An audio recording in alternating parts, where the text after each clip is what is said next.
Management, or TPRM as it is known. Third-party risk management covers a broad set of areas um, uh, uh, uh, of parties that you need to cover. Basically, anything that an enterprise and organization deals with, that's a vendor that you have contracts and agreements with, are third parties and need to be managed. This overview will give you a fairly good insight into what you need to cover as third party management risks and how you need to cover them, what questions you need to ask to do that, and what kind of job roles are related to that, should be related to that in an organization, how you prioritize those critical capabilities. So, what you're looking at here at the screen, that's the balls. That's the full content of the critical capabilities Kanban, which you can see in the link down below. Third-party risk management critical capabilities in store.theartofservice.com. When you go there, you can play fully with the Kanban. The swim lanes themselves, they're organized in the Kanban right there. I've exported them and put them into Neo4j, which does knowledge databases and visualization, and that's what we're looking at right here. But it's the same data, and you can get that data in the link below. Now, let's go through what we're looking at here. What have we got here? Let me open up my browser window there. So this is the whole Kanban, and these are the complete contents of the third-party risk management Kanban. What we're looking at here are different colors of balls, and let me explain a bit of what's going on here. The blue balls in the middle, the big blue balls in the middle, they are the critical capabilities. So they are the ones that need to be in place to ensure that you have a successful TPRM process in your organization. They're the hows. How do you do something actually?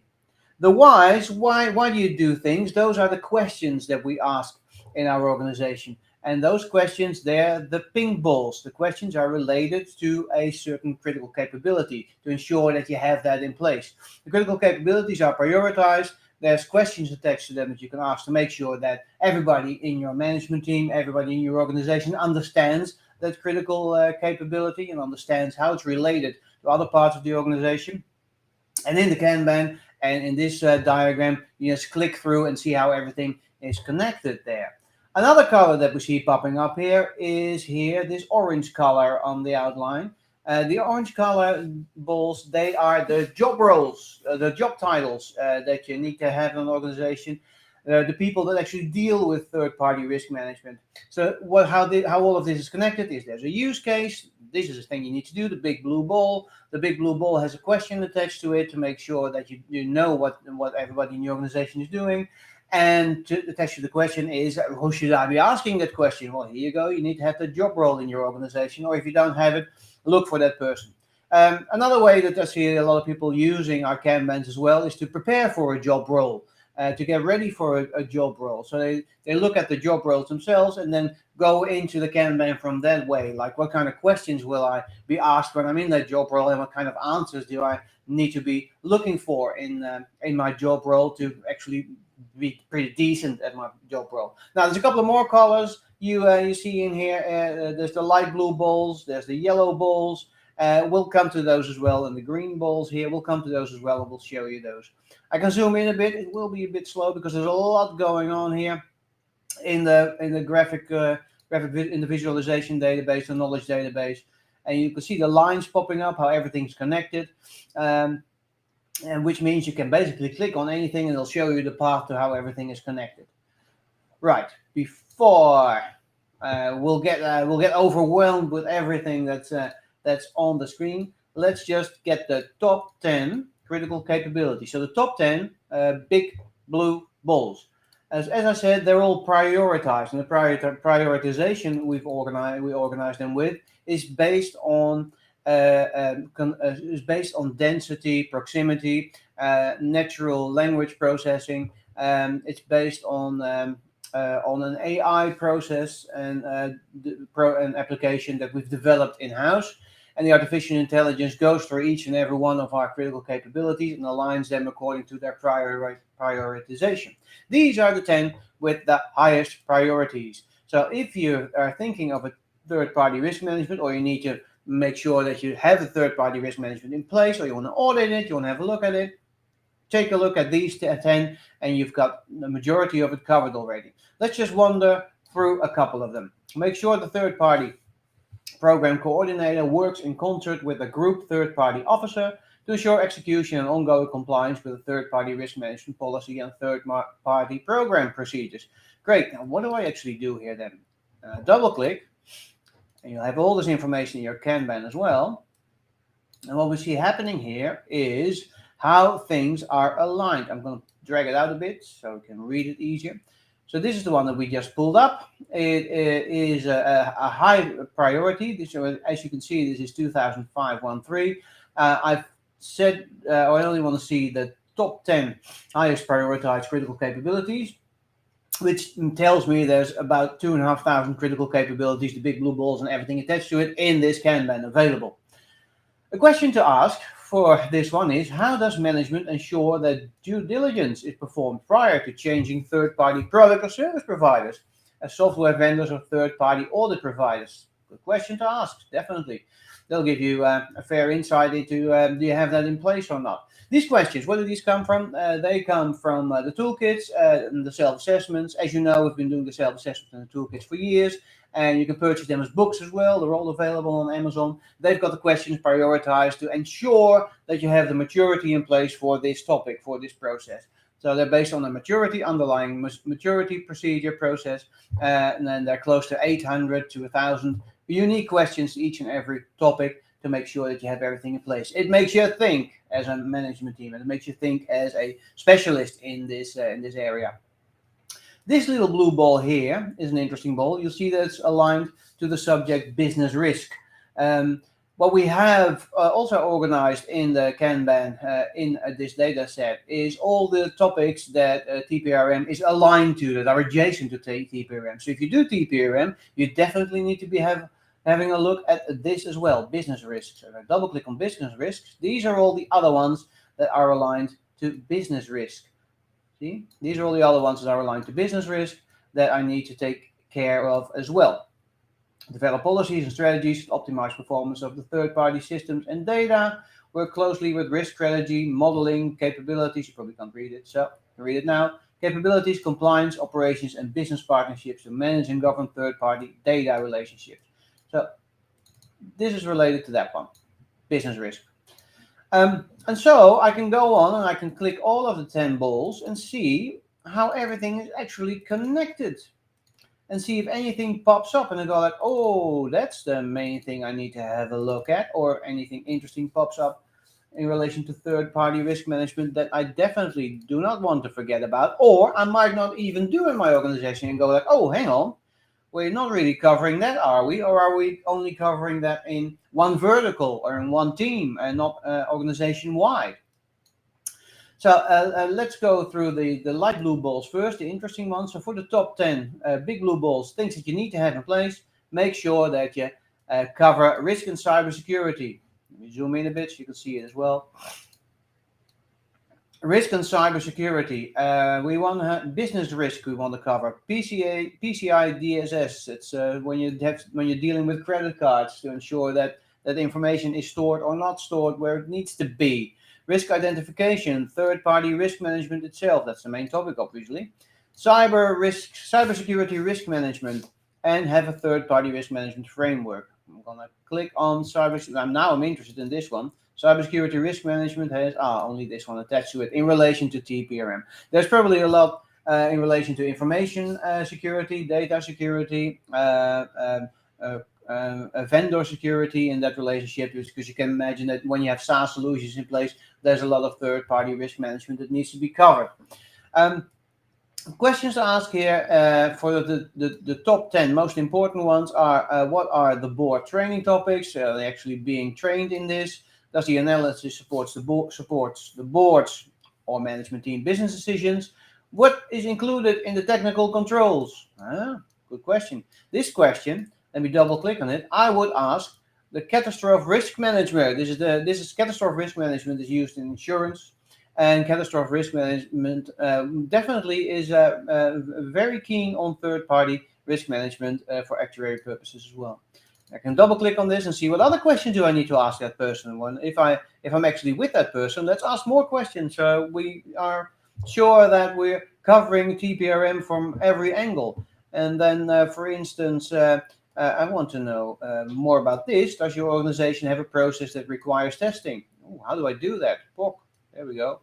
Make headway so that your process attends in business risk committees to actually share information and learn from each other.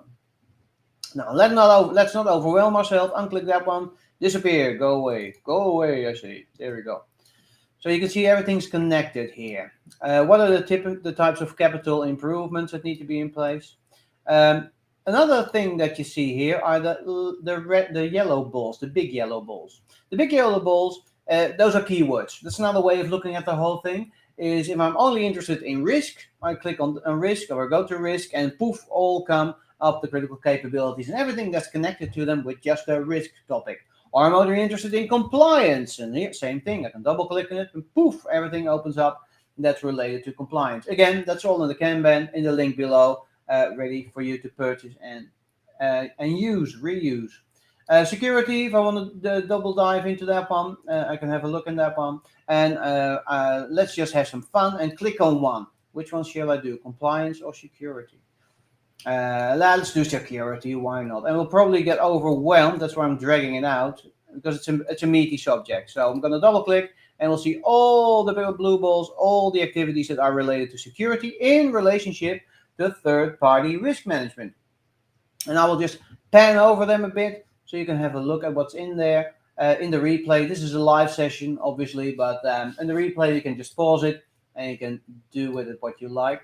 All these critical capabilities are obviously in the link below. In the Kanban, you can play around there as well. Find, search, scroll, anything. It's all there. Yeah, there we go. So these are the top 10 highest prioritized critical capabilities that need to be in place for third-party risk management. I'm just going to pick one more because I will zoom in and then pan over it so you can have a look at it later on, and I will just do one more so you get an idea of what's going on here. Lead development of content and training for the business divisions and support functions on third-party risk management topics and in support of the first line of defense framework. One lot. Double click. What are the board training topics? We had that one. Risk identification it's aligned to. Let's ask that question to the fraud and risk manager. So what fraud and risk management things are you seeing in our organization that we can train the board in so they understand better what kind of decisions they need to make? Actually, another thing that you can see here is they're all aligned to the must-have, this one, this yellow ball here. And the must-haves, that's the way that the AI organizes all the critical capabilities in their priority. The low-hanging fruit comes up first. They've got the highest numbers. So this is the top 10 of the things that you really need to cover and have in place for third-party risk management. Now, another thing to ensure is to make sure that you know why you're doing third-party risk management. Like, as you can see, third-party risk management is covering a lot of areas in an organization, and a lot of them are related to IT as well these days, obviously, for obvious reason. But what needs to be done, those are the big blue balls. The why is actually you need to be able to answer questions, to reply to questions that come from management, board, compliance, risk. You need to be able to answer questions. What we have here is the top 48, and I'll zoom in a bit so you can see. These are the top 48 most important questions to ask in TPRM. The most important questions to ask. And third-party risk management, if you can answer these questions with a decent answer and you have a process for it in place, you're set. You've got it under control. These questions, I also send them out every day on a daily email through LinkedIn. So these were the ones that got sent out this morning. Mailing list probably currently has over 4,000 subscribers. So be my guest, get on the list, subscribe, and you get a daily email from me that shows you what the most important questions are to ask for a certain topic, the topic of the day. Today's topic is TPRM. Tomorrow's topic is strategic planning. We're just looking at the calendar here. Strategic planning. All right, let's just pick one of those questions, or let's limit it with the top 5 questions because that's a lot. I will pan over it a bit so you can have a look. How has the pandemic affected your organization's third-party cybersecurity risk management? How concerned is your organization about which issues for its risk management information technology systems? How is your organization's TPRM process correspondent to the nature and level of the enterprise risk identified by your organization? How does management consider your business level issues around IT risks and controls? See, all these are very in-depth questions.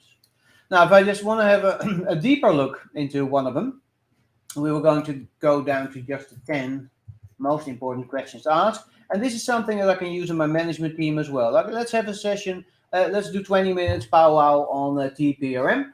And let's ask ourselves these questions to see if we have the right answers and if we have everything under control and in place in our organization.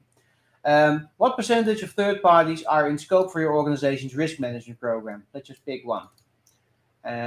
Enforce third-party risk management policies, procedures, and controls, including the delivery of reports to supporting partners. Do we do that? Do we have it in place? It's a must-have activity, obviously, because we want the top 10. Do internal reports consider deviations from policies? That's something I want to know, and it's a management issue.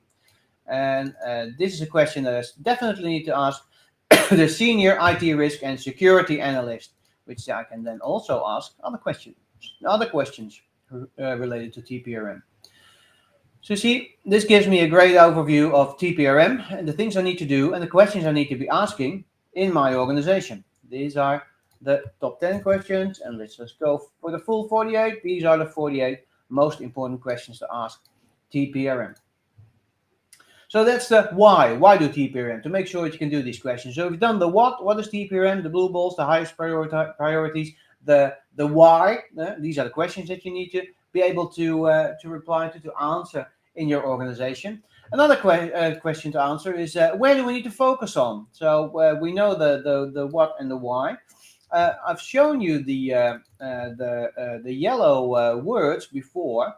And there's also the adjacent topics, and I've shown you the adjacent topics before. There's another way of looking at it. So these are the topics that you definitely need to have under control when you're doing TPRM. It's all related to these topics, these areas: IT chargeback, usability engineering, risk communication, reduce risk, strategic information technology planning, mitigate risk, SOX, mobile security, risk and cybersecurity, cybersecurity risk management, HIPAA. I'm just going to click on HIPAA, see what comes up. Establish best practices for database and application high availability through the use of third-party technologies and through the exploitation of various database features. There you go, third-party risk management related to HIPAA. So these are all the related topics that you definitely need to have under control when you're taking care of third-party risk management. Obviously, here's a last one, vendor management.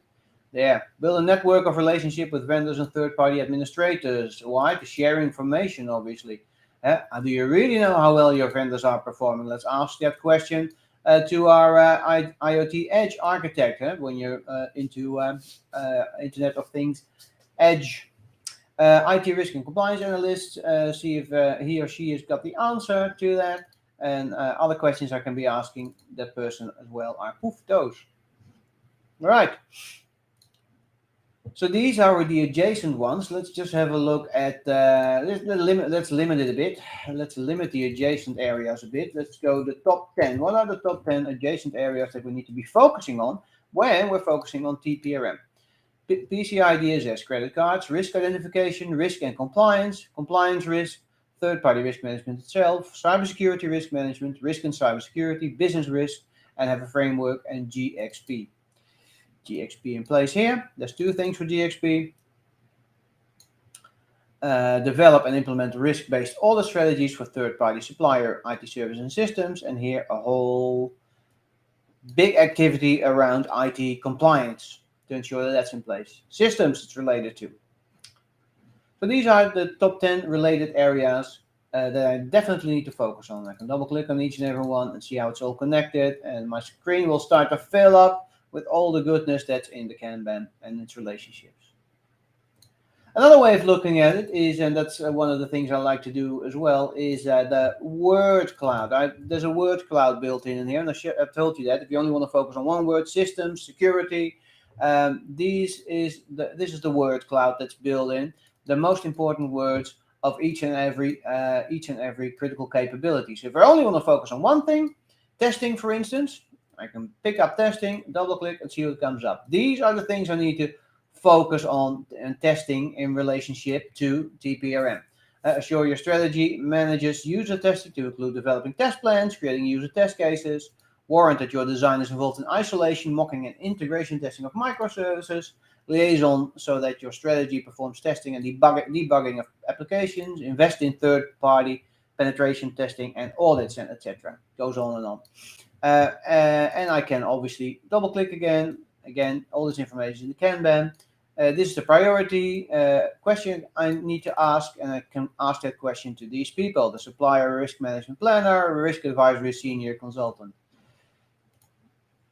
There. So these are the word cloud for third-party risk management. Most important words and things you need to focus on, and I can pull this up. What I sometimes do is in management team meetings, I just pull up the word cloud and say, okay, pick one. Let's go. Let's dive into that one and see where it takes us. And then when I'm with a bunch of managers, they go, okay, leadership. Let's go leadership. What do we need to do here? Ensure strong leadership and coaching abilities. Ensure strong leadership capabilities. Establish that your company is involved in transformational and change leadership. Supervise, coach, and develop others. Drive results through team leadership and culture transformation. And collaborate closely with contact center leadership on identifying strategy. And this is when I do contact center. How does a shared service center impact the assessment of internal control? Third-party risk management. These are the things I need to be covering. This is the word cloud. Now, another thing that I've told you is that the critical capabilities, the blue balls, they're organized in priorities, in prioritization. So there's 5 priorities that are in there, 5 categories of priorities. The one is the must-have. Definitely have those in place. Don't even think about it. Make sure that you do those. Have those in place. And those are the ones with the highest priority, and it'll bring you the biggest benefits for TPRM. Must-have. This one. Then we have the should-have category after that. Ought to have, might have, could have is maybe we'll consider that later. Let's double-click the must-have, and then you'll see all the big blue balls opening up. These are the ones that you need to have in place to ensure you have a successful TPRM program. And I'll just pan over them a bit so you can have a quick peek. You can also go to the link below and scroll through the Kanban that's in there. It's all interactive, so you can do with it as you like, as you please. These are all the must-haves in place for TPRM. If you're doing third-party risk management, make sure you do it well. Make sure you cover all these areas. Now, the final thing I wanted to show you today is the job roles that are related to third-party risk management. Who actually needs to be covering? Let me get the microphone. I forgot the microphone. Who actually needs to be covering these areas? So all the job titles, they're in here, and I've shown you the job titles when you click on something. And you click on a question, need to be asking that question of this person. Here are all the job titles, the job roles that you need to be looking at when you're thinking of a third-party risk management program. These are all the people that deal with it in your organization. Job roles that need to be in place. Another way of looking at this is these are actual job roles, by the way. These are actual job roles in actual companies. Another way of looking at this is that I also see a lot of our clients use this information to prepare themselves for a job role, prepare themselves for interviews, and they just pick one job role that they're applying to, and then they go down the rabbit hole. So, for instance, I want to be a vendor risk specialist. These are the questions that people will ask of me when I'm a vendor risk specialist. So in a job interview, I might be getting asked these questions as well. So these are the questions. Then, what kind of answers do I need to be giving? Are all projects effectively managed? Interface that your operation has past involvement working and managing projects in GXP environments. And need to manage projects, and then I'll click on this one, project. These are all the criteria that I have to have in place for effective project management of TPRM programs. So job roles is an excellent way of just looking into, diving into what needs to be done in an organization as well, from a specific role perspective. If you don't have the role yet, you can think about putting the role in place. And if you're not quite sure of what the responsibilities of that role need to be, there you go. All the critical capabilities, the big blue balls, they're the ones that'll tell you what the job roles capabilities need to be and the responsibilities need to be of the job role. There. So that gives you excellent insight in third-party risk management, its priorities, what you need to do, the highest priorities that you need to be covering, how you're going to cover those highest priorities by asking a certain set of questions to a certain person, to a certain role in an organization. If you don't have that role defined yet, then that's an excellent opportunity to define that role. You've also seen what the highest prioritized criteria are that you need to have in place, and the highest prioritized questions that you need to have in place. It's all aligned in this nice big Kanban that you can get in the link down below. You can browse through it. You can purchase it for commercial purposes. If you don't, it's there for you for free. I'll leave you with the full Kanban and the full visual knowledge base, the graph knowledge base. It gives you a great idea of what we've been covering today. And thank you for your attention, and I'll see you again tomorrow.